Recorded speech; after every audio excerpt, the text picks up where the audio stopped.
Hey guys, welcome to the Soviet campaign section of this video series. We will of course be aiming to get below part-time on hard difficulty. Personally, I find the Soviet campaign easier overall than the Allied campaign. I don't know why, maybe I just like their units more, especially the Apocalypse tanks.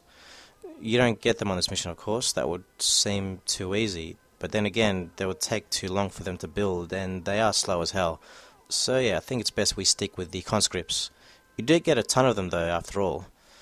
These guys that parachute in, they will be all that you will need to go forward. Only build an engineer to repair the bridge up ahead.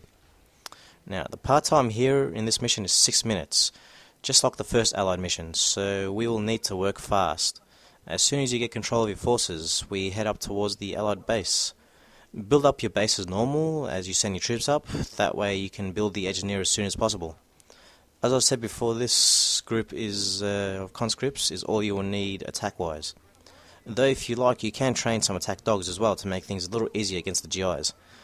Build them after the engineer though, because they are trained and travel a lot faster than he does. Now, the GIs here will be of no challenge when you have this many soldiers on hand. Just don't get careless with them. It can be hard for a GI to become elite from killing conscripts, but even so, the less conscripts you have, the harder it will be later on. Now, I'll build an ore refinery here, just out of habit. You don't need it, you just need an engineer. You can have two if you want to capture the Allied barracks as well. It can be useful since it's closer to its destination. Okay, I'm destroying the power plants here because it will instantly promote one of the conscripts to elite, and it's definitely worth doing while we wait for the engineers to arrive. Now, I've trained another engineer, so I use him to capture the Allied barracks. I never do use the Allied barracks though, so it is a bit of a waste. It's more of a backup plan than anything else, but when you think about it, you wouldn't really need a backup plan for such a short mission. You'd just restart it if something went wrong. And of course, I don't have enough money to finish building the ore refinery. Great. Don't get caught with that money before you train an engineer. That will cost you more time than you realise. Okay, once the bridge is repaired, we move on. Okay, if you're bold or brave enough, or possibly stubborn enough, you can just destroy these guys without garrisoning these buildings, but that's risky and you could lose a lot of soldiers. Why would you not want to garrison the buildings anyway? You easily destroy the enemies with them and you get some power-up crates.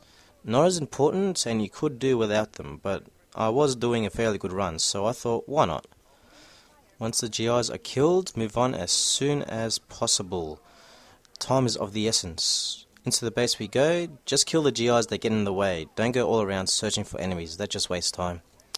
Now, use the engineers if you like to capture some buildings. The tech airport looks good to capture. The recharge time is about 4 minutes for reinforcements though, and we will finish the mission before then, so we can't really use that.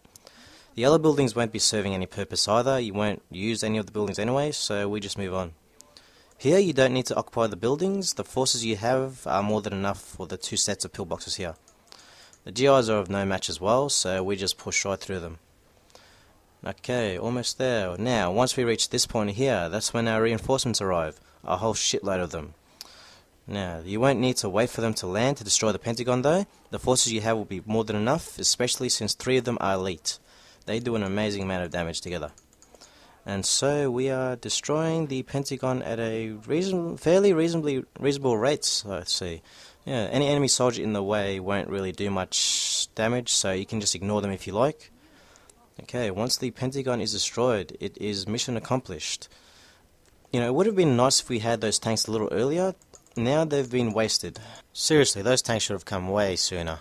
Oh well. Well, there we go, mission accomplished. And we have beaten this mission in 4 minutes and 6 seconds, not too bad at all. This is just a pretty straightforward mission. There's no need for complex strategies, you just have to use brute force. Just push on as quickly as you can in order to beat the time. Alright, that was the first Soviet mission. Thank you for watching, and I will see you for Soviet mission 2.